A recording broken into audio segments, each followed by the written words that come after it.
how to delete Google Maps timeline data.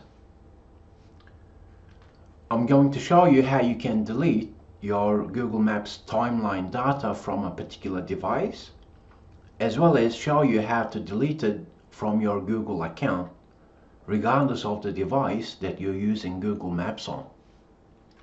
So let's imagine we open up our Google Maps.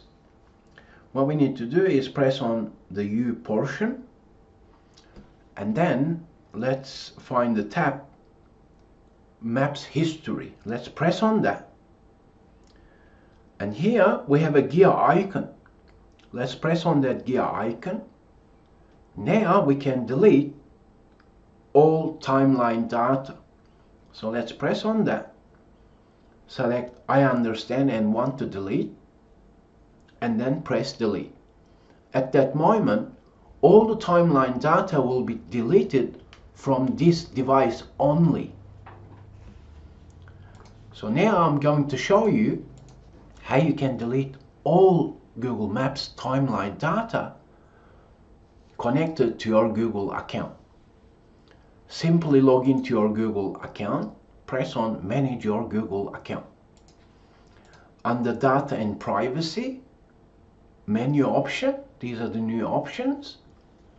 We have Timeline here. Let's press on that. Here, what we can do is turn off and delete activity. Currently mine is set to, my timeline data is set to on, but I can actually turn it off and delete. Remember what's happening here. We're deleting timeline data from our Google account. Let's imagine you have 2 or 3 different devices that is using Google Maps. If that's the case, all the timeline data now will be deleted. Simply read through what's happening here and then press got it, and then press delete.